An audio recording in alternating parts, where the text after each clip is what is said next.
Terima kasih Mbak Jess. Selamat pagi teman-teman semua. Assalamualaikum warahmatullahi wabarakatuh.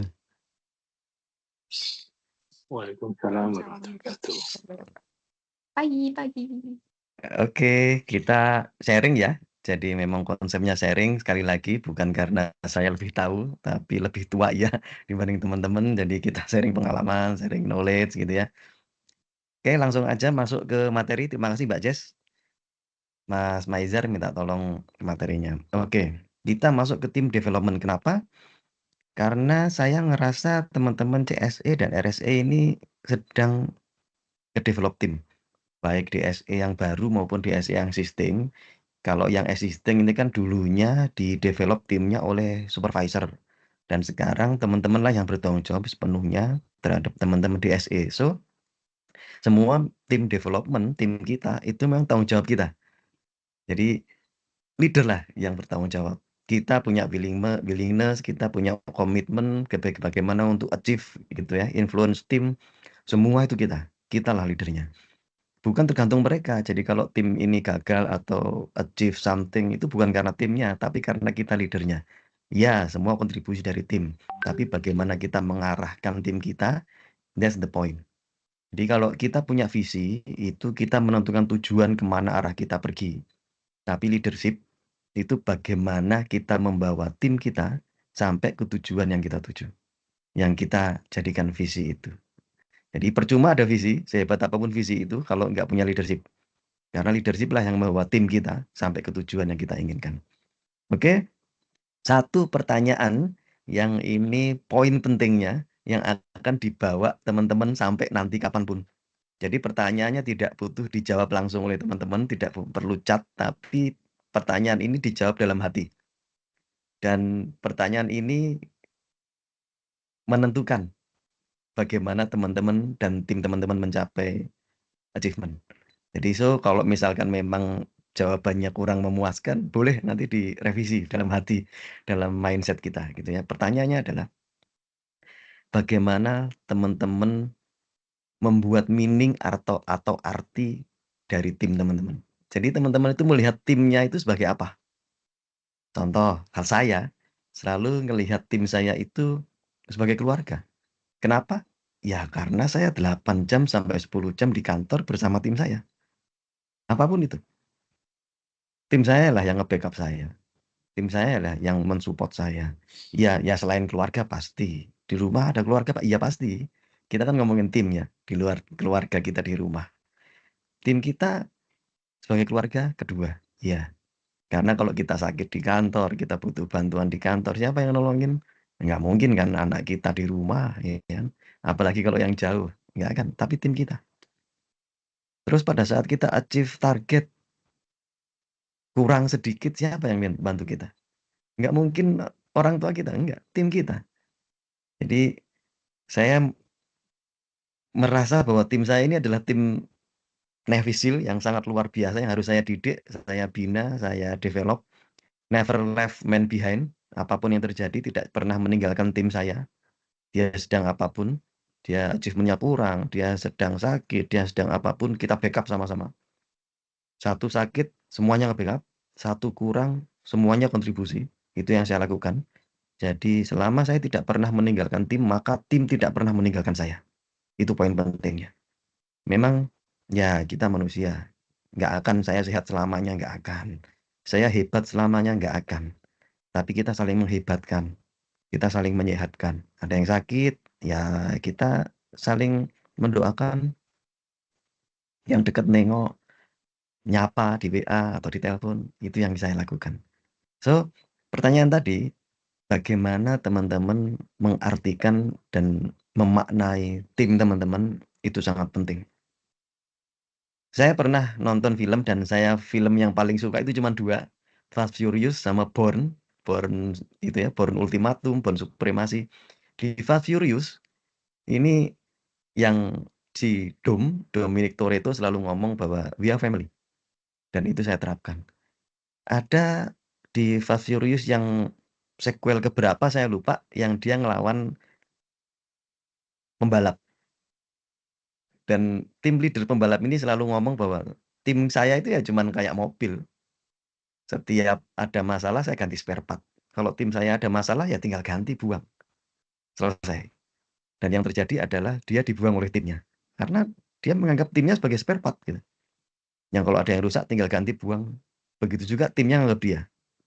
Akhirnya dia dibuang oleh timnya sendiri seperti spare part yang rusak dan diganti. So, mindset kita terhadap tim kita sebetulnya adalah kita tanam. Begitu juga tentang mindset tim kita ke kita. Kalau kita menganggap tim kita keluarga, maka mereka pun menganggap kita keluarga. Begitu juga sebaliknya. So, pertanyaan apa arti dan makna tim buat teman-teman, itu akan teman-teman bawa sampai kapanpun. Kalau ada yang kurang benar, ada yang kurang sesuai, please sesuaikan, please betulkan. Karena teman-teman lah leadernya. Teman-teman jangan menggadaikan tanggung jawab teman-teman ke tim teman-teman. Tanggung jawab ada di teman-teman. Accountability ada di teman-teman. Meskipun responsibility ada di teman-teman di tim mereka. Misal, DSE responsibility-nya adalah PJP. Punya 80 outlet dalam seminggu, dan teman-teman punya misalkan 500 sampai 1000 outlet. Responsibility DSE itu untuk PJP. Tapi accountability teman-teman CSE dan RSE lah PJP itu dijalankan. Bukan berarti teman-teman harus responsibility PJP semua outlet seminggu 80 kali misalnya 10, 800 outlet. Enggak. Responsibility tetap di teman-teman DSE. Tapi accountability ada di CSE dan RSE sebagai team leader. Oke, next. Oke, jadi nonton film ya. Nah, kita bahas sedikit lah ya film tadi sebelum masuk ke halaman berikutnya. Teman-teman, yang bertiga terakhir tadi, yang paling bawah adalah ayahnya. Di atasnya itu kakaknya yang cowok itu. Dan yang paling atas, yang cewek tadi itu adiknya. Jadi, itulah tim. Jadi ayahnya nganggep bahwa memang itulah tim. Yang dua itu sebetulnya temennya, tapi semua tetap dianggap keluarga sama dia. So, dalam satu tim saling mengingatkan, iya. Tadi adiknya udah diingetin sama kakaknya, tambah satu lagi. Ayahnya pun udah ngingetin, tambah satu lagi. Nggak peduli sehebat apapun kamu, seorang pendaki tetap nambah satu karabiner untuk backup. Andai saja pada saat diingetin itu dia melakukannya, mungkin ada 2 karabiner yang masih nyangkut dan ayahnya nggak perlu meninggal. Yang pertama, jangan menyepelekan hal-hal yang kecil. Kalau kita saling mengingatkan, lakukan yang terbaik. Kita saling mengingatkan, kita keluarga, kita satu tim, saling mengingatkan. Makanya ada reward and punishment. Sebetulnya ada juga orang ngomong reward and recognition. Punishment perlu suatu saat, tapi itu kalau dibutuhkan. Kalau nggak dibutuhkan, ya reward and recognition. Kalau bagus kasih reward, kalau kurang bagus, ada yang salah, recognition. Ingetin.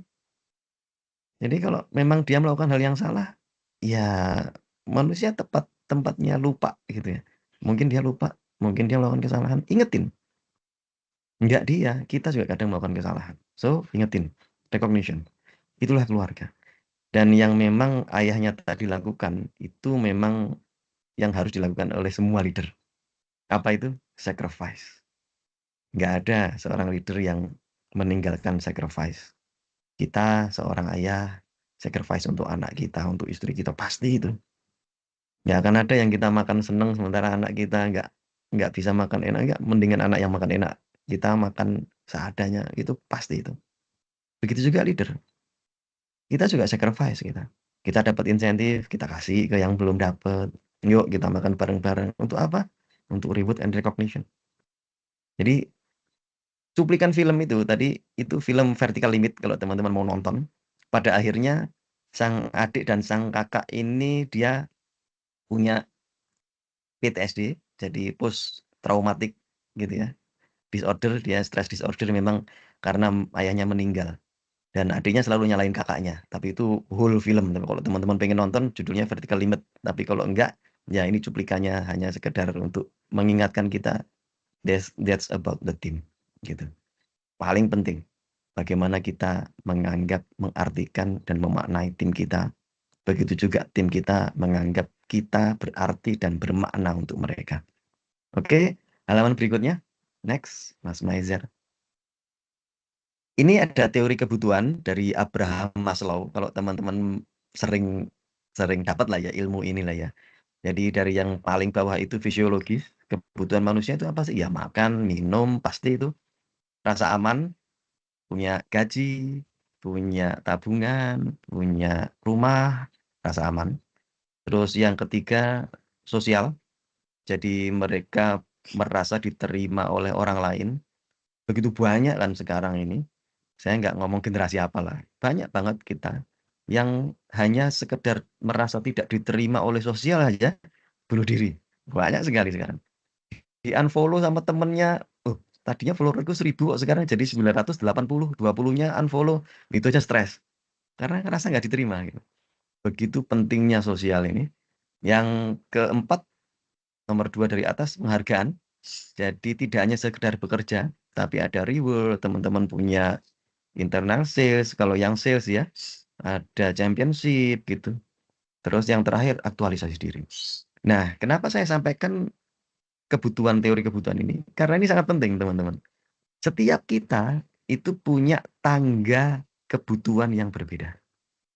Maaf, saya sampaikan, maaf bukan underestimate atau menyinggung siapapun. Mungkin yang sales teman-teman kita yang baru masuk kerja, mungkin kebutuhannya baru di fisiologis. Sehingga nggak bisa kita nyuruh dia, kamu aktualisasi diri dong. Kalau nanti briefing kamu coba presentasi dong. Nggak bisa. Kebutuhan dia baru fisiologis, baru butuh makan dan minum. Selesai, that's it. Kita masuk ke mereka, ya dari kebutuhan mereka. Jangan disamakan dengan kita gitu. Nggak akan bisa diterima. Kalau mereka baru butuh gaji, baru butuh tabungan untuk keluarganya, anak istri. Nggak akan kita ngomong, kamu dong achieve, nanti di championship ada kok hadiahnya. Nggak akan dikejar. Percaya sama saya, nggak akan dikejar. Kalau mau, kasih mereka sesuatu yang memang sesuai kebutuhannya. Misal, kamu lagi butuh tabungan kan, tak kasih cash deh. Karena championship hadiahnya ke luar negeri misalkan, kamu tak kasih deh cash deh. Nanti kalau dalam 3 bulan kamu begini, itu mungkin malah dikejar sama dia. Nggak perlu kita masukkan mereka ke championship yang hadiahnya ke luar negeri, meskipun ke Eropa. Nggak dikejar sama dia. Jadi tingkatan tangga kebutuhan ini kita sesuaikan antara mereka. Karena kita juga punya kebutuhan tangga kebutuhan ini. Mungkin kita sudah diaktualisasi diri. Kita pengen mengembangkan diri. Kita ada di penghargaan. Saya pengenlah achieve KPI supaya masuk championship. Iya, kita. Mereka belum. So, penting buat kita untuk memahami mereka. Untuk mengerti mereka. Dan memberikan makna buat mereka tangga kebutuhan yang sedang mereka jalani. Jadi kalau mereka kebutuhannya memang dirasa aman, nomor 2 dari bawah, jangan dipaksakan ke penghargaan. Naikkan sedikit tentang sosial. Kalau kamu mungkin achievement-mu bagus, mungkin kamu udah bisa tuh ngejual di LinkedIn, atau ngejual di Instagram kamu, achievement-achievement kamu, piagam-piagam kamu.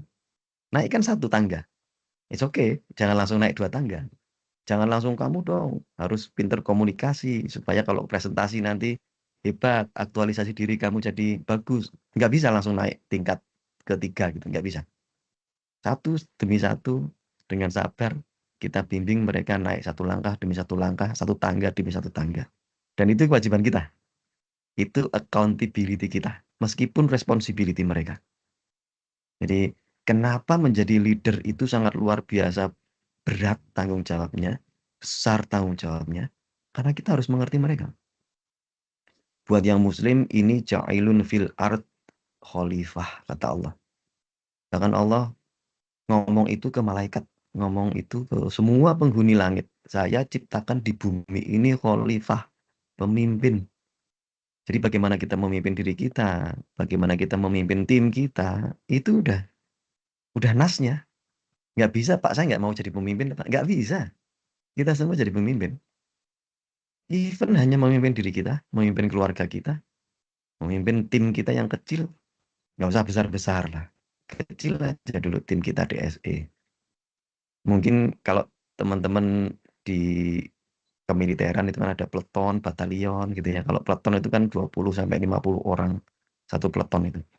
Kenapa dia dibikin satu peleton ya? Karena memang change of command atau rantai komando itu diteliti secara psikologi rata-rata memang segitu. Kita nggak bisa memimpin 300 orang, nggak bisa. Kalau kita memimpin 300 orang, saya kemarin di DSF mimpin 664 orang, itu harus ada supervisornya. Saya punya sekitar 42 supervisor. Kenapa? Ya karena harus saya cincang menjadi peloton-peloton kecil. Meskipun saya bertanggung jawab accountability 664 orang. Nah, teman-teman ini adalah di peloton terkecil.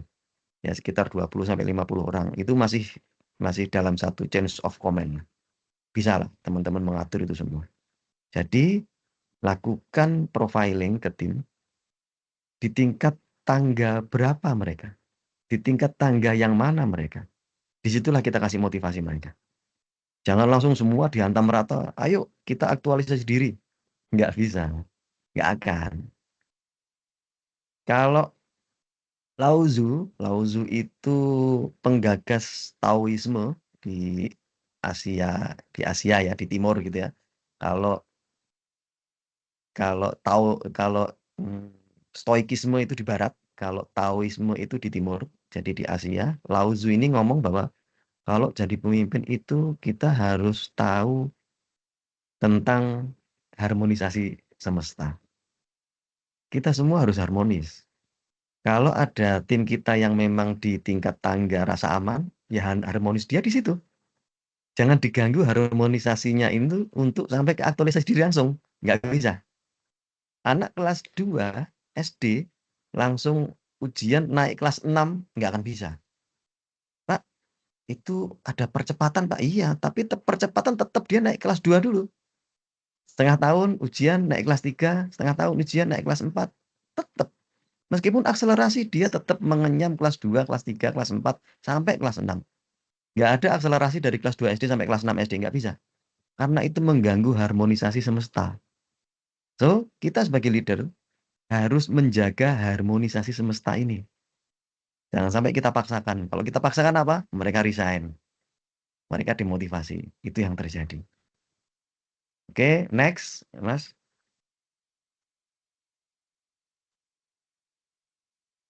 Oke, ini kita punya psikologi safety stage namanya. Ini juga tangga sebetulnya. Tangga di mana kita punya staging untuk psikologi safety. Apa saja itu? Pada saat pertama kali kita membangun tim, gitu ya. Kalau yang saya rasakan pengalaman saya bangun tim banyak, itu memang pertama mereka akan merasa exclusion. Siapa dia sih? Siapa Mas Aris kok tiba-tiba di sini jadi tim leader? Memang dia kontribusinya apa ke perusahaan? Memang dia sehebat apa mimpin tim ini? Pasti akan seperti itu. Semua orang ngerasa tim kita itu exclusion untuk pertama kali. Nah, untuk naik tangga kita harus punya permission dan respect. Dalam tim harus ada respect, harus ada saling menghormati. Siapapun itu tim membernya, ke leadernya, ke sesama tim member, semua harus respect. Dan semua harus membuka permission. Nggak ada dalam satu tim menutup permission. Nggak maulah aku dipimpin sama dia, maka nggak akan jadi tim. Nggak maulah saya kerjasama sama dia, emang dia siapa? Emang dia apa? Nggak akan terjadi teamwork. Jadi yang harus dibuka pertama kali dalam tim member adalah permission. Dan berikan respect ke semua tim member.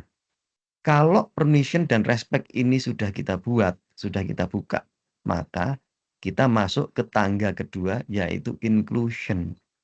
Kita sudah masuk ke dalam tim nih. Oh iya dia satu tim sama saya. Oh dia sudah mulai support saya. Oh dia mulai bantu saya, dukung saya. Itu yang terjadi di inclusion. Sudah ada rasa memiliki. Sudah ada rasa, yuk bantu aku yuk. Makasih ya dibantu ya. Makasih ya kemarin dikasih ini ya. Sudah merasa kayak gitu. Nah, kalau inclusion ini belum nyampe, jadi belum sampai ke tangga inclusion, kita masih di exclusion gitu ya. Ada dua yang terjadi. Yang pertama paternalism atau bahasa Indonesianya itu bapakisme. Semuanya ya terserah bapak. Leadernya ngomong apa ya terserah bapak. Cuma ada respect doang. Ya saya hormati bapak sebagai leader lah. Tapi jangan harap bapak bisa mimpin saya karena nggak ada permission misalkan. Ya cuman bapakisme. Siapa? Baik pak. "Iya, Pak." Itu doang. Kalau permission yang dibuka, tapi nggak ada respect.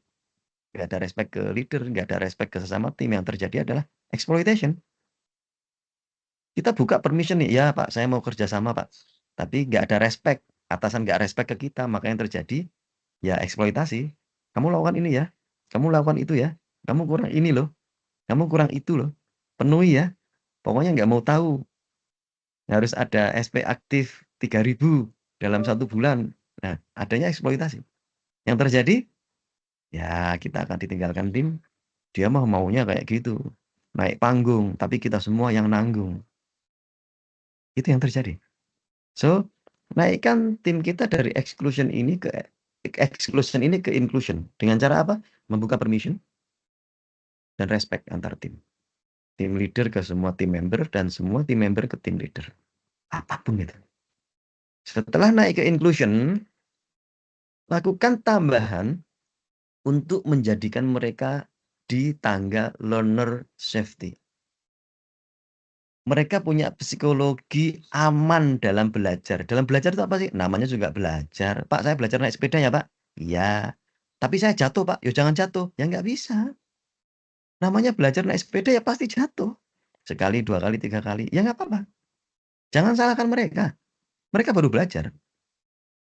Ada di SM baru masuk nih ke outlet, dateng, terus outletnya marah-marah, nelpon CSE-nya, terus di CSE-nya dimarahin. Ya mereka baru belajar. Mereka baru masuk kerja nih. Baru koordinasi sama outlet sekali, salah, ya betulkan, udah tahu salah, ya dibetulkan, jangan disalahkan. Kan udah tahu salah. Kalau udah tahu salah, masa disalahkan? Ya dibetulkan dong. Kasih mereka waktu, peluang, kesempatan untuk belajar. Jadi mereka merasa aman bahwa bukan berarti pembenaran untuk melakukan kesalahan, bukan. Tapi dibetulkan, bukan dibenarkan ya. Jadi kalau dibenarkan itu, "Pak saya salah." "Oh ya wes nggak apa-apa wes, itu udah bener." Enggak, bukan gitu. "Pak saya salah Pak." "Oke, harusnya gimana yang betul?" "Ya Pak, seharusnya begini." Itu dibetulkan.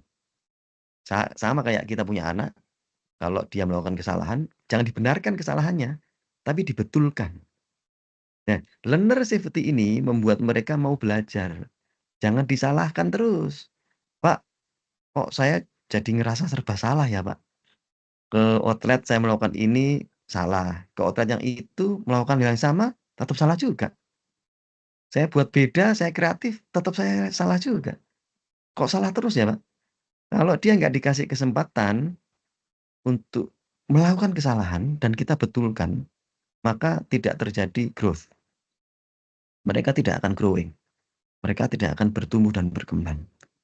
Bahkan tanaman pun kalau mau tumbuh dan berkembang dan berbuah, kita kasih kompos. Kompos itu apa? Kompos itu kotoran, kotoran kambing, ya, yang bau itu, kita kasih ke tanaman supaya apa? Berkembang, bertumbuh, dan berbuah. Untuk berkembang, bertumbuh, dan berbuah, memang harus dikasih kompos, kasih kotoran, ya sama, tim kita betulkan, kita kasih coaching, kita kasih mentoring, itu sebetulnya ya kotoran. Mereka ngerasa, "Pak, kok saya kayak anak kecil diajari." Kamu butuh ini masalahnya. Kamu butuh mentoring ini, kamu lihat saya, terus kamu lakukan hal yang sama. Nanti consulting, saya lihat kamu, saya kasih tahu kamu yang salah yang mana. Terus kita kasih coaching, kamu ngomong saya, salahmu di mana, terus kita sama-sama nyari yang betul seperti apa. Itu kita lakukan tuh.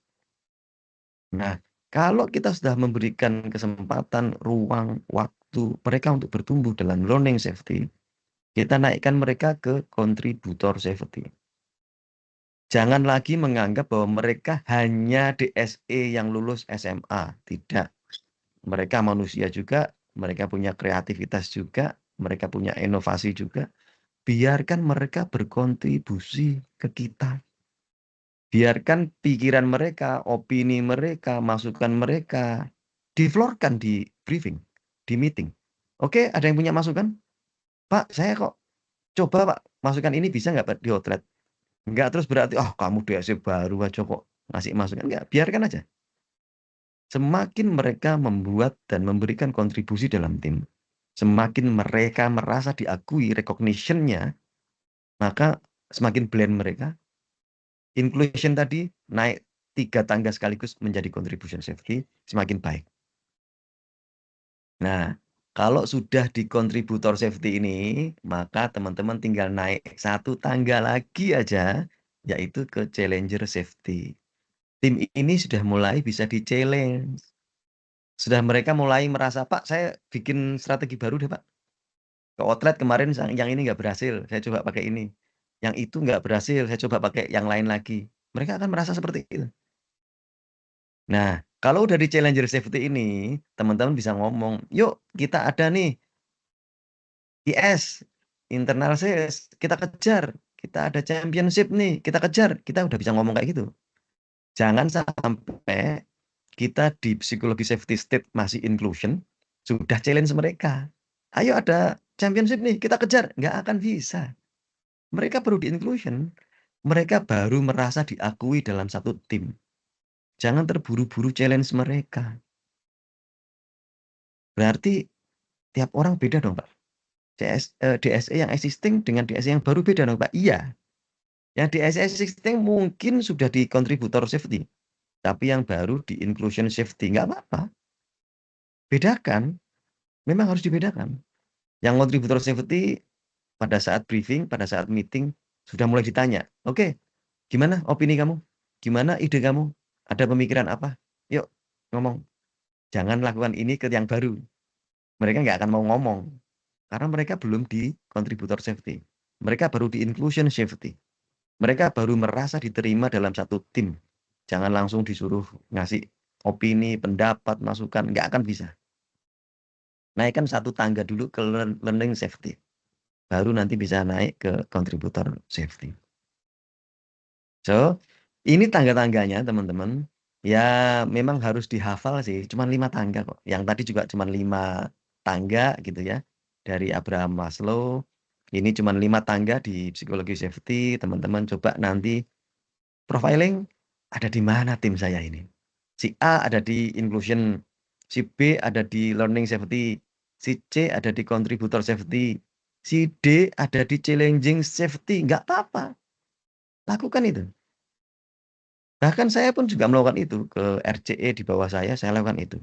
Makanya saya punya, kalau dibilang itu The Avengers gitulah ya. Saya punya Avengers saya, tim saya. Dari sekian belas RCE, saya punya beberapa orang yang saya anggap Avengers. Ini Kapten Amerikanya nih. Kalau saya kasih challenge ini pasti dimakan. Kalau saya butuh pertolongan ini, dia pasti bisa. Ini Hulk-nya nih, dia kuat banget nih. Kalau pas saya lagi nggak bisa karena saya lagi sakit, si ini pasti bisa melakukannya nih, karena dia kuat banget nih. Dia Hulk saya di tim Avenger saya. Saya punya itu. Jadi saya punya catatan-catatan kecil yang kayak kertas kuning itu note yang saya tempelin di jidat mereka. Oh, ini Avenger saya di Kapten Amerika, ini Avenger saya Hulk, ini Avenger saya si ini yang dia kalau ngolah data pasti bagus gitu ya. Yang kalau dia saya suruh bikin report pasti bagus gitu. Si ini, yang lain nggak bisa misalkan. Saya punya tim Avengers itu yang memang saya cuplik satu-satu. Nah, challenge mereka juga nggak sama. Yang satu saya challenge untuk naikin revenue, satu saya challenge untuk naikin gross add, satu saya challenge untuk bikin report presentasi yang bagus. Challenge-nya mereka beda-beda. Dan itu saya lakukan. Jadi pada saat saya butuh melakukan sesuatu, saya tinggal panggil WA si ini, tolong ini. WA si itu, tolong itu. Pasti itu. Karena tingkatan challenging mereka beda-beda. Dan tidak semua. Jadi kalau saya punya tim posisi yang kosong, maka saya sudah punya successor. Oh, si ini akan bisa menempati ini, si itu bisa menempati itu saya lakukan itu. Nah, waktunya teman-teman melakukan itu. Teman-teman profiling, si A masuk di stage mana, si B masuk di stage mana. Oke, selanjutnya Mas Maizer. Nah, ini ada Tuckman. Tuckman itu nama orang yang menemukan model ini. Jadi Tuckman ngomong bahwa teamwork itu pasti melalui tangga ini. Tangga ini beda dengan tadi 5, kalau yang ini cuma 4. Jadi antara efektif tim dan performance tim itu dia akan melalui 4 langkah ini. Yang pertama forming. pada saat saya diminta oleh perusahaan untuk, "Kamu masuk ke Cimahi," misalkan ya. Saya nggak tahu siapapun orang di Cimahi, DSE-nya siapa, MPC-nya siapa, CSE-nya siapa, dulu CO ya, cluster officer, CO-nya siapa, nggak tahu. Saya kayak baret ijo aja. Terus di sana ada fraud sekian ratus juta, hampir 1 M, minta tolong diberesin. Saya cuma dikasih waktu 4 bulan waktu itu beresin, ya saya harus forming. Saya punya tim, ya saya forming kan tim saya. Oh si ini DSE-nya, oh si ini CO-nya, oh si ini SPV-nya, oh ini BM-nya, oh ini owner MPC-nya, ini tangan kanan owner-nya. Kalau saya ngomong ini ke sini, ngomong itu ke situ gitu. Saya forming. Nah, langkah berikutnya pada saat setelah saya forming adalah storming. Setiap tim pasti melewati storming. Storming itu apa? Ya kayak badai. Berantem sama saya. BM berantem sama saya ajak berantem. Ya, saya lepas ID card saya taruh di meja. Ini ID card saya. Saya bukan orang Indosat lagi, Pak. Bapak mau berantem sama saya, ayo kita keluar. Saya Aris Budianto. Bukan BSM, bukan SAM waktu itu namanya. Bukan SAM. Kita berantem di luar yuk. Bapak, saya panggil Pak Eko lagi, bukan BM lagi. Nggak berani dia. Ya, karena akan terjadi storming-storming seperti ini. Waktu itu masalahnya simple. Ada DSE yang DSE yang sakit.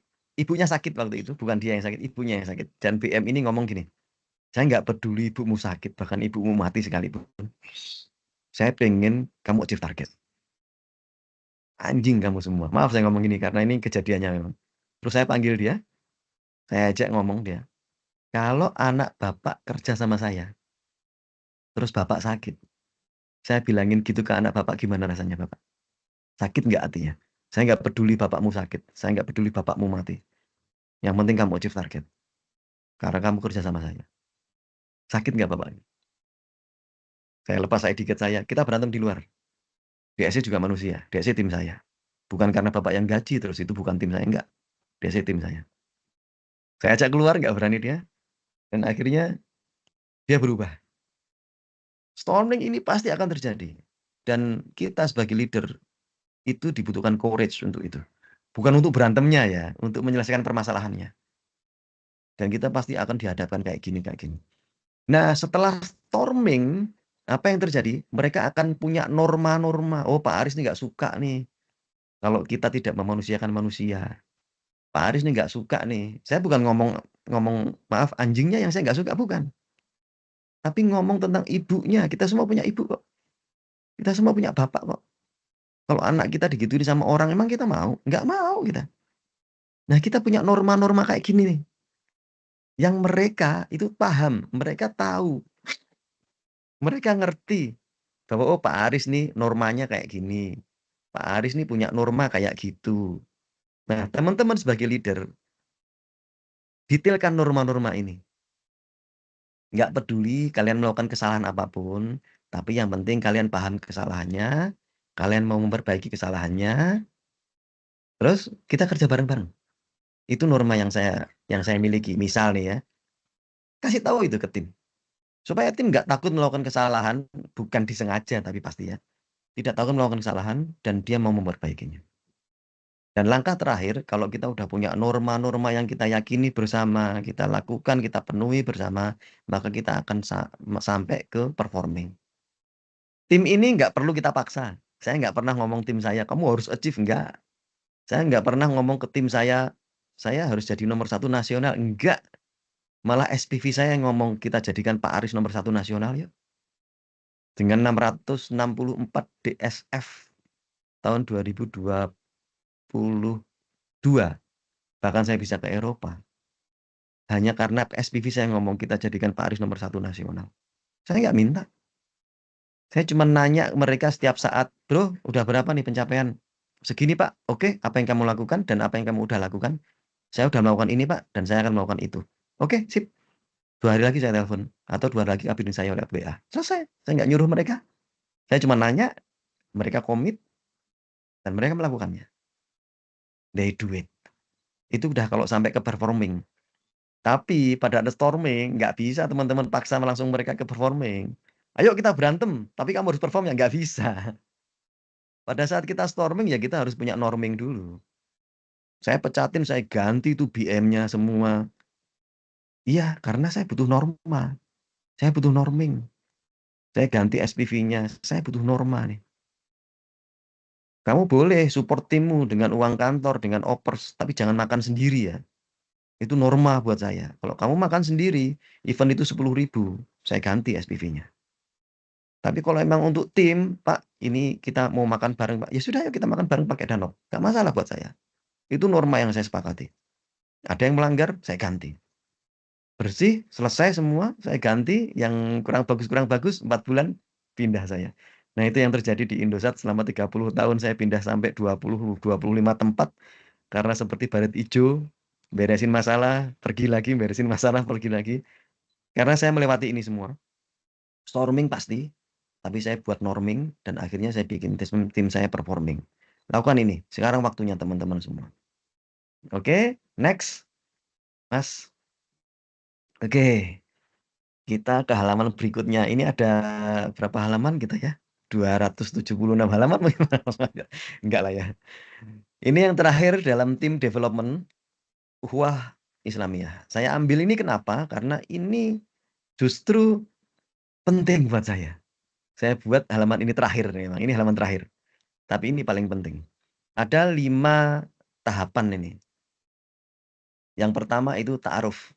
Pasti teman-teman yang nggak muslim pun sering lah denger ini ya, tak kenal maka ta'aruf gitu ya. Karena memang ta'aruf itu adalah saling kenal. Bagaimana kita saling kenal ke tim kita. Saya bentuk berapa puluh tim, berapa ratus tim saya lakukan, dan saya lakukan pertama adalah ta'aruf. Saya kenalan. Oke, saya Aris, saya dari Jogja, istri saya ini, anak saya 2 begini, saya pasti gitu, memperkenalkan diri. Dan saya mengenal tim saya semua. Oh, ini punya anak sekian, ini tinggalnya di mana, oh ini ternyata adiknya si itu, oh ini ternyata ponakannya si ini, saya kenal. Karena itu adalah bentuk ta'aruf saya. Langkah selanjutnya, ini tangganya kebalik, tangganya ke bawah tapi bukan berarti turun. Ini karena langkah selanjutnya saja. Yang kedua adalah tafahum. Apa itu tafahum? Faham. Kita paham tim saya. Oh, anak ini kalau ngomong kayaknya ceplas-ceplos banget ya. Ya sudah sih, kalau dia ngomong ya tinggal ceplos aja, didengerin aja, nggak perlu sakit hati. Karena emang anaknya kayak gitu. Kalau yang ini sensian misalkan, baperan, ya kita harus hati-hati kalau ngomong sama mereka. Antara tim yang ceplas-ceplos dan tim yang baperan ya kita kasih tahu.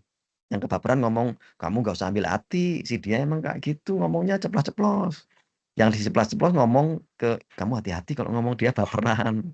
Oke, silahkan ngomong, tapi ya anggaplah ditambahin filter sedikit lah gitu. Kita saling paham. Yang ketiga selanjutnya langkahnya yaitu ta'awun. Ta'awun ini kan sering kita dengar ya, wa ta'awanu 'alal birri wat taqwa. Jadi saling tolong-menolonglah dalam kebaikan dan ketakwaan. Karena apapun yang kita lakukan dalam bekerja ini, toh itu kebaikan dan ketakwaan. Itu adalah suatu langkah kita ngasih uang, ngasih hidup ke keluarga kita, ke istri, ke anak, ya berarti itu kebaikan, apapun itu. So, ke tim kita pun kita harus ta'awun. Wa ta'awanu 'alal birri wat taqwa. Saling bertolong-menolong dalam kebaikan dan ketakwaan. Ya, saling ngingetin, "Eh, jangan gitu, nanti kamu fraud loh. Eh, jangan gitu, preventif ya, nanti di-store-in ya, supaya nggak fraud." Jadi, saling mengingatkan. Bukan supaya kita berantem karena nggak percaya, bukan. Tapi justru semakin kita dekat, karena kita saling mengingatkan. Tadi recognition, kalau bahasa Inggrisnya saling mengingatkan itu recognition. Terus langkah selanjutnya yaitu takaful. Takaful ini mungkin teman-teman yang asuransi sering dengar nih, asuransi takaful. Kenapa takaful? Karena ringan sama dijinjing, berat sama dipikul. Itulah takaful. Kita saling tolong-menolong. Kita kalau ada beban, ya dipikul bareng lah. Kalau ada DIC sakit, ya coba DIC yang deket sama outletnya, boleh dong mampir, tolongin ini, karena outletnya lagi minta alokasi. Nggak apa-apa, kita tolongin. Karena kita nggak bisa sehat selamanya, saya bilang tadi. Kita nggak bisa hebat selamanya, nggak bisa. Ayo kita saling menyehatkan, kita saling menghebatkan. Kita punya kekurangan dan kelemahan masing-masing. So, saling takaful. Siapa yang sakit, ya ditolong. Pak, saya cuma punya 20.000, Pak. Tapi tim kita 20 orang kok. Masing-masing 20.000, masing-masing 10.000. Terkumpul 500.000, kita bantu anaknya yang lagi sakit. Nggak apa-apa. Suatu saat juga kita yang dibantu kok. Suatu saat juga kita yang didukung, yang ditolong, yang didorong sama mereka. Jangan ngerasa saya ini udah tinggi kok, nggak perlulah bantu DSE lah ya. Enggak, jangan. Saya udah CSE kok, ngapain saya bantu? Enggak. CSE juga kadang butuh bantuan. CSE juga punya kelemahan. CSE juga punya kekurangan. Karena kita manusia punya keterbatasan yang nggak bisa kita lampaui. Kita bisa melampaui keterbatasan itu kalau kita bekerja bersama-sama dan bersama-sama bekerja. Kita punya tim. Dan yang terakhir, tasamuh. Tasamuh ini sudah mulai ngomong kalau di bukunya Good to Great Jim Collins, yang nulis Jim Collins, itu ada level 5 eksekutif. Ini di tingkatan level 5 eksekutif, itu kita sudah ngomongin manusia. Memanusiakan manusia. Nggak lagi ngomong, lah kok kamu bisa sakit? Targetmu masih banyak yang harus kamu achieve. Ya nggak bisa. Namanya manusia. Dia bisa sakit. Dia bisa nggak masuk karena anaknya sakit. So, pada saat anaknya sakit, ya jangan dipaksa dia ke kantor untuk briefing. Briefing lah online. Nggak apa-apa. Sambil nungguin di puskesmas, dia briefing online. Nggak apa-apa. Karena kita kerja dengan manusia, bukan robot. Cobalah untuk memanusiakan manusia. Karena kita juga punya manusia. Kita punya anak yang kadang sakit. Ya silahkan cuti kalau sakit. Atau karena penting, boleh ya minta tolong, boleh cuti, tapi ikut briefing nggak apa-apa. 30 menit. 30 menit aja kita. Poin penting kita bahas, setelah itu selesai. Sambil di rumah sakit, Pak. Sambil di poliklinik, Pak. Sambil di nganterin anak, Pak. Nggak apa-apa, Pak. Nggak apa-apa. Dengerin aja kok. Nanti kalau ada saya tanya, poin pentingnya mungkin bisa jawab. Selesai. Tasamuh ini, kalau tadi saya bilang memanusiakan manusia, karena benar. Manusia itu ya harus dimanusiakan.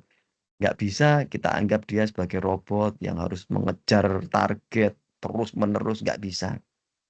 Dia harus butuh waktu istirahat. Jadi, pada saat saya selesai bikin event, karena dulu di SF kan sering saya bikin event ya, ke kampus-kampus, ke sekolah-sekolah gitu. Pada saat selesai bikin event, sore hari, malam hari, saya selalu ngomong di grup WA, semua istirahat. Saya nggak akan ganggu kalian. WA kalian nggak akan centang-centing oleh saya. Semua istirahat. Inilah waktunya kita tasamuh. Kita saling paham, kita saling mengerti, kita saling memaknai, waktunya istirahat, istirahat. Besok pagi baru kita bekerja lagi. Nah, ternyata bahkan di penelitian psikologi pun waktu istirahat ini sangat penting. Bahkan kalau yang muslim itu malah diperbolehkan setelah sholat duhur kita tidur. Even itu cuma 10 menit. Kenapa? Karena itulah waktunya istirahat. Bukan setelah sholat asar ya, setelah sholat duhur. Pas makan itu kita tidur 10 menit, gak apa-apa. Karena itulah waktunya istirahat. Dan itu kita berikan ke teman-teman semua. Pas kerja, dari kita bombardir mereka dengan pekerjaan, dengan poin-poin penting, dengan meeting, dengan briefing, hajar aja. Tapi pas waktunya istirahat, silakan mereka beristirahat. Itu waktunya mereka kontemplasi, waktunya mereka tafakur. Justru dengan waktunya istirahat itu mereka berpikir, kok eventku gagal ya yang di kampus ya. Targetnya 200 GA kok cuman 50 ya. Apa yang salah ya? Jangan disalahin. Kamu udah dikasih budget, dikasih waktu, nggak sesuai target. Nah, mereka nggak bisa mikir tuh. Malah mereka nggak bisa tafakur, nggak bisa kontemplasi apa yang salah dengan diri saya, dengan tim saya, dengan langkah saya. Nggak efektif. Biarkan mereka kontemplasi, tafakur. Ada waktunya. Bahkan briefing pun kadang kita kasih waktu. Saya kasih waktu mereka untuk tafakur. Oke, kita bertafakur. Kenapa kemarin event kita gagal? Si Arif, apa yang kamu lakukan kemarin? Kenapa kamu harusnya GA 200 kok cuma 50? Iya, Pak. Saya lupa, Pak, kemarin itu. WA blast saya belum lakukan, baru SMS blast. Nah, mungkin mereka malah menemukan itu. Mereka bisa memperbaiki langkah-langkah yang seharusnya masih kurang, yang masih terbatas, mereka bisa melakukan itu gitu. Dan itu yang kita lakukan. Jadi ada kesalahan kita betulkan, kita tafakur, kita kontemplasi, ada yang salah ini, itu yang membuat kita efektif. Itu yang membuat kita inovatif, kita kreatif. Dan kita harus memberikan waktu mereka untuk itu. Oke, halaman terakhir, ini terima kasih. Jadi waktunya kita QA 1 jam persis, saya memberikan materi ini, waktu saya kembalikan ke Mbak Ces. Silahkan, saya kembalikan materi saya cukupkan Baik. sekian, terima kasih. Assalamualaikum warahmatullahi wabarakatuh. Waalaikumsalam warahmatullahi wabarakatuh. Waalaikumsalam. Terima kasih Mas Aris, waduh keren banget ya pastinya. Kita sebagai tim harus saling ngingetin, saling dukung, saling memahami, dan harus saling respect juga ya. Jadi teman-teman nih, ada yang mau nanya, silakan mengajukan pertanyaan di kolom komentar, atau raise hand juga boleh. Tapi sebelum nunggu teman-teman nih, aku boleh nanya juga nggak sih Mas Aris? Boleh, boleh. Udah ada dari Lampung nih Mas Andriko, silakan. Dipersilakan on cam Mas Andriko.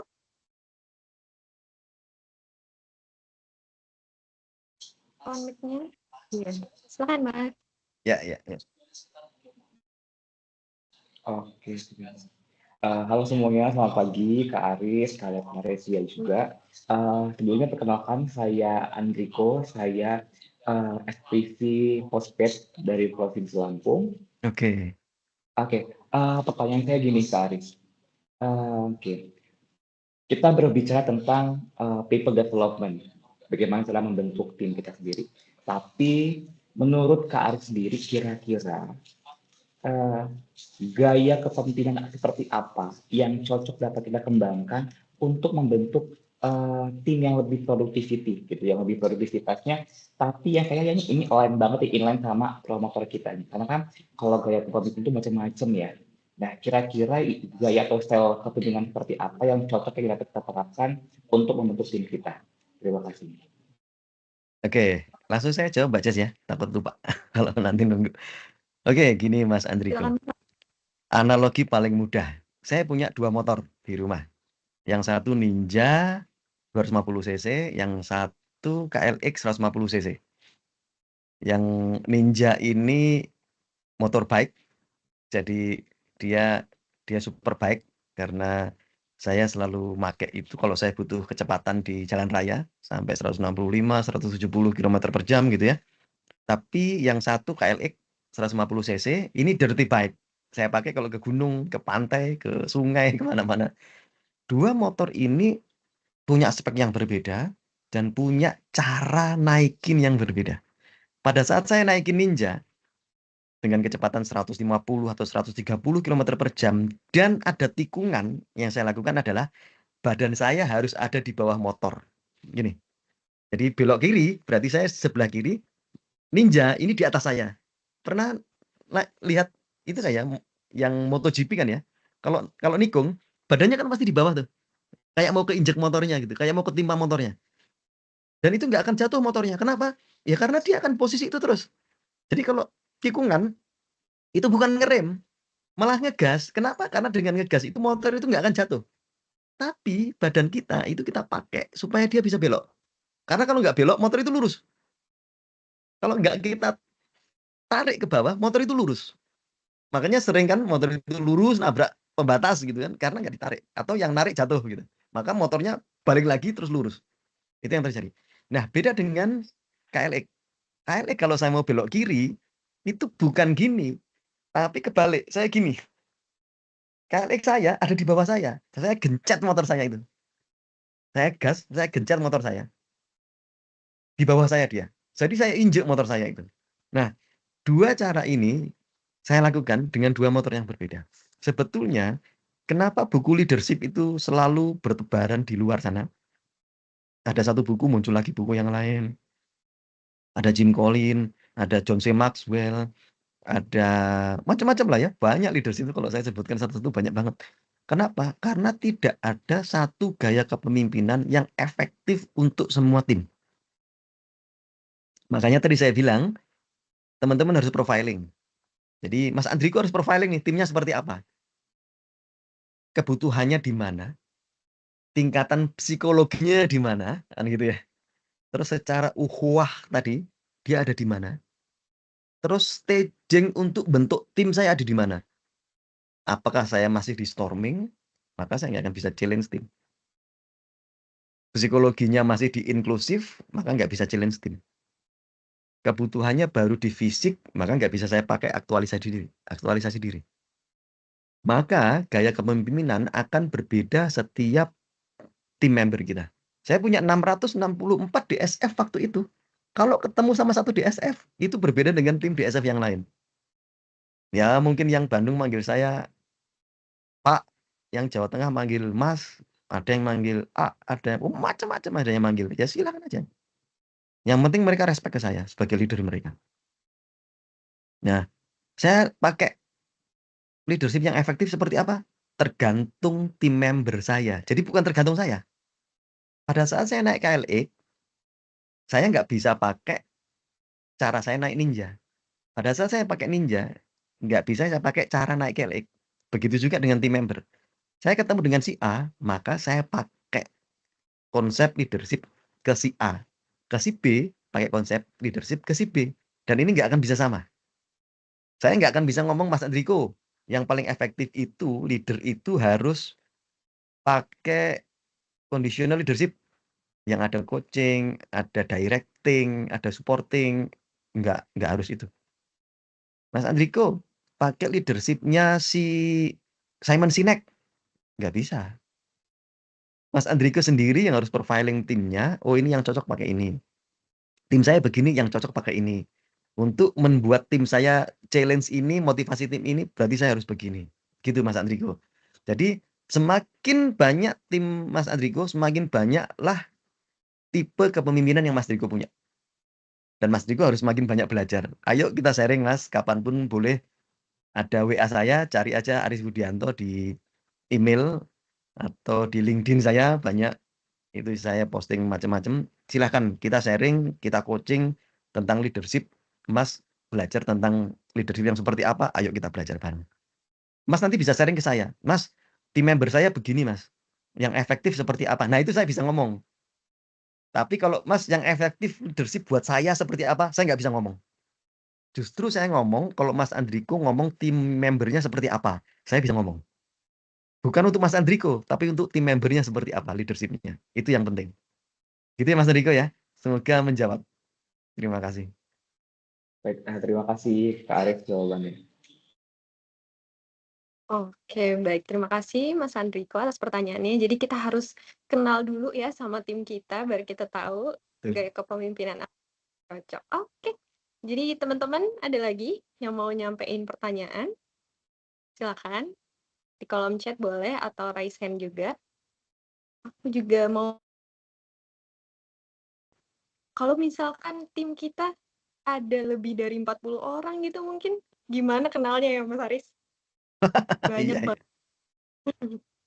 ya, saya selalu ngomong bahwa development itu satu improvement yang tanpa henti. That is day to day improvement. Jadi setiap hari ada improvement. Pada saat saya punya tim yang banyak, DSF saya 664, itu hampir 50% itu pernah saya WA. Hampir 50%-nya pernah saya WA. Saya mintain penilaian tentang SPV-nya, terus saya nanya MPC-nya seperti apa, apakah mekanisme penggajiannya sekarang sudah efektif, terus ada masukan bagaimana, itu semua pernah saya WA. Minimal 50%. Memang tidak 100% karena kadang dia masuk baru seminggu dia udah keluar kan, berarti belum pernah saya WA dia. Tapi hampir minimal 50% dari 664 itu semua sudah saya WA. Jadi yang saya sampaikan tadi, Mbak Jess, kita harus profiling, itu nggak harus ketemu face to face. Bahkan kita dengan WA, dengan briefing online, kita bisa melakukannya. Gitu. Jadi memang kalau lebih dari kan tadi saya bilang satu peleton itu kenapa 20 sampai 50 karena itu change of command yang paling efektif. Paling efektif itu. Di atas 50 maka akan ada tim di dalam tim. Makanya ada bentuk gerombolan, si A nanti nggak klop sama si B, berantem, karena dia lebih dari 50 dan dia tidak akan efektif. Jadi kalau mau pecah memang jadi 2, kasih tim leader masing-masing, supervisor atau PIC atau apapun namanya, tapi mereka tim leader. Dan kita kumpulkan mereka dalam 2 tim yang berbeda, tidak akan nggak akan sama. Jadi tidak bisa sama, satu tim sama dengan satu tim nggak akan bisa. Berbeda, tapi tetap itu tim kita. Jadi itu caranya, kita pecah kalau banyak, dan langkah yang kita lakukan tidak harus face to face, tidak harus dalam briefing, boleh personal, boleh WA, boleh apapun itu, entah kita telepon, entah itu apapun, tapi yang penting adalah langkah profiling harus kita lakukan. Jadi itu kalau punya tim banyak, caranya memang harus seperti itu. Membagi waktu, setiap hari saya ngontek mungkin 5-10 tim saya, kan seminggu udah bisa banyak tuh, hampir 100 orang bisa saya kontak gitu. Gitu Mbak Jess, semoga menjawab. Keren banget ya jawabannya Mas Aris. Oke, teman-teman masih ada lagi yang mau bertanya tentang leadership di tim? Nanti aku jadinya mau nanya mulu nih Mas Aris. Kita saling sharing aja. Teman-teman juga Ya, kalau ya. mau langsung chat, boleh banget. Tadi Mas Aris sudah kasih tahu kalau di WA juga boleh ya saling tanya, saling sharing gitu. Oke, aku mau nanya lagi deh Mas Aris. Oh, boleh. Misalkan kita kan semuanya punya pengalaman jadi leader ya. Jadi untuk leader yang newbie gini, tipsnya apa Mas? Wah, Jadi ya. leader yang awal mulanya tuh gimana ya? Nah, kalau itu kan ada 2 langkah yang kita siapkan. Pertama internal kita sendiri, kedua eksternal. Kalau internal kita sendiri, pasti kita harus punya ilmu dan kemampuan. Lebih bagus kalau ada keterampilan. Di bukunya John C. Maxwell. Nah, sebetulnya nanti webinar akan saya bahas ini. 5 level of leadership. Itu adalah internal kita. Bagaimana kita punya permission ke mereka. Bagaimana kita punya position ke mereka. Terus development mereka. Jadi nggak mungkin kita jadi leader yang bisa punya respect atau dilihat mereka kalau kita nggak developing mereka. Jadi saya nggak coaching mereka, saya nggak kasih mereka ilmu baru, nggak kasih mereka poin-poin ini loh di buku ini tentang ini. Mereka nggak akan melihat saya respect ke saya nggak akan. Jadi poin penting nomor 4 itu adalah people development sebetulnya. Jadi kalau kita pengen bagus jadi leader, maka yang pertama kita bagusin adalah diri kita. Kita banyak ilmu, banyak belajar, punya kemampuan, punya keterampilan banyak supaya kita bisa development mereka. Jadi kita menyiapkan diri kita untuk bisa mendevelop mereka. Personally ya, bukan tim doang ya. Nah, yang kedua, ini eksternal. Setelah kita internal, eksternal kita siapin. Eksternal ya tadi cara-cara langkah-langkahnya.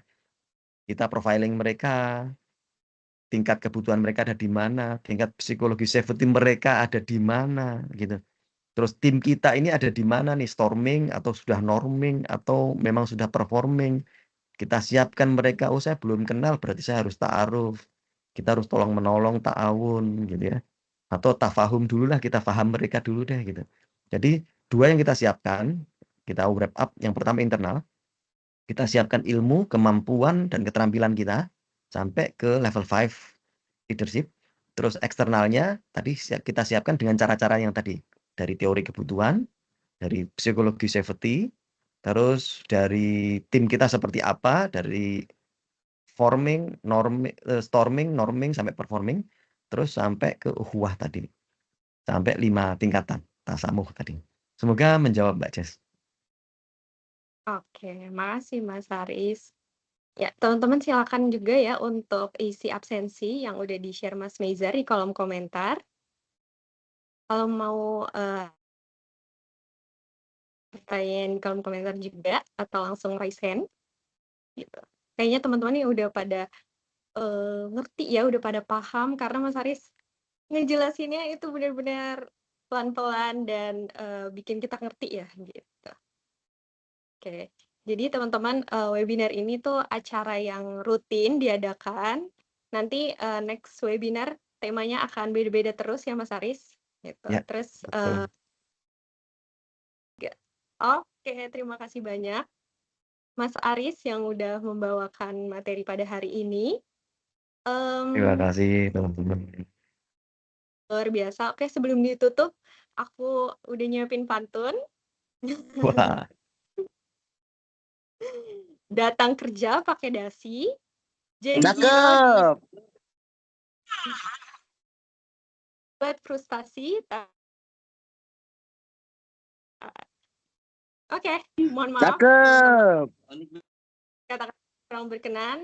Terima kasih dan sampai bertemu di kesempatan berikutnya. Terima kasih semua kasih, Mas Aris. teman-teman. Terima Kasih, kasih. Thank you teman-teman. Mas Aris, keren Terima banget. kasih, Pagi-pagi sama-sama. Mas, thank you. Terima kasih Thank you. Bang Maida. Terima kasih Mas Aris, thank Terima you kasih, Mas. sama-sama.